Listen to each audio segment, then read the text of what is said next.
Hello and welcome. I'm MrGarrell. Today's episode, we're going to talk about the ownership of the Darksaber. The Darksaber is a unique and powerful lightsaber in the Star Wars universe. Its blade is black and emits a distinctive sound that sets it apart from other lightsabers.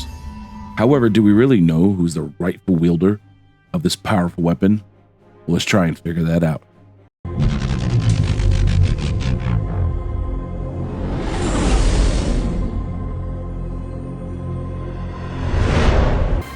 First, let's take a look at the history of the Darksaber. According to legend, the first Mandalorian, Tar Vizsla, created the Darksaber over 1,000 years before the events of the Star Wars movies. Vizsla was the only Mandalorian ever to be admitted to the Jedi Order, and he crafted the Darksaber as a symbol of his people's strength and independence. After his death, the Darksaber was kept in the Jedi Temple, where it was later stolen by the Mandalorians during the fall of the Old Republic. Over the years, the Darksaber has changed hands many times.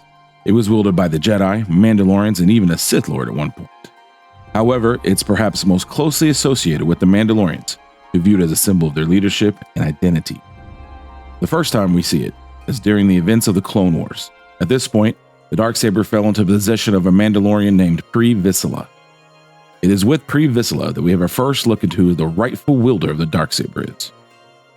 First up, we have Pre Vizsla and Obi-Wan Kenobi, who fought in a one-on-one lightsaber duel. Vizsla even wielded the ancient Darksaber during the fight.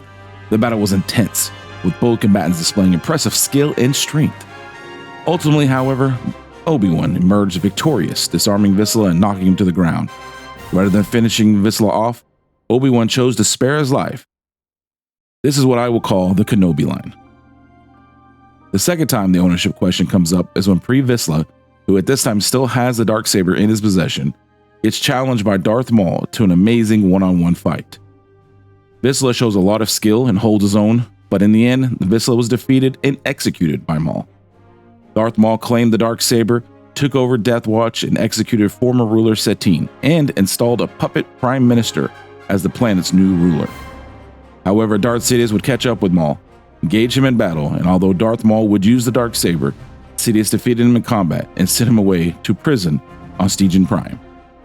The next time we see the Darksaber, Sabine Wren took it during Star Wars Rebels. She was later gifted to Bo-Katan, but during the Night of 1,000 Tears, the Darksaber was passed to Moff Gideon, who lost it in combat to Din Djarin.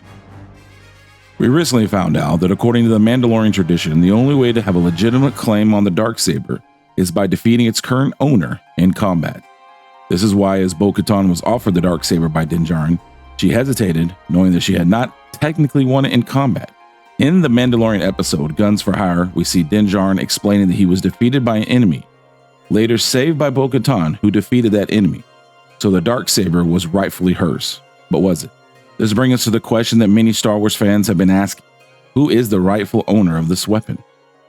Well, if we go back and take a look at the Darth Maul line, Maul lost to Darth Sidious in combat. Sidious would go on to be defeated by Darth Vader, who was then defeated by his son, Luke Skywalker. If we take a look at the Kenobi line, Master Kenobi defeated Pre Vizsla, but would later lose to Count Dooku, who would then be defeated by Jedi Knight Anakin Skywalker. Later, Master Kenobi would go on to defeat Skywalker on Mustafar. However, as Skywalker became Darth Vader, he would defeat Kenobi in combat on the Death Star, leading us back to Luke Skywalker.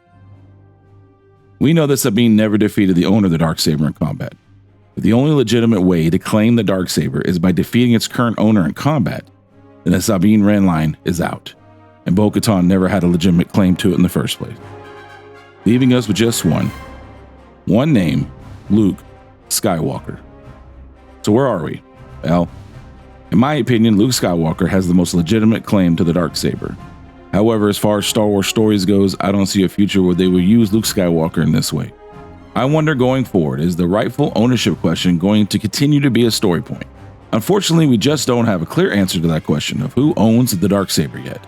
It's possible we'll learn more about the ownership of the Darksaber in the future episodes of The Mandalorian or other Star Wars stories.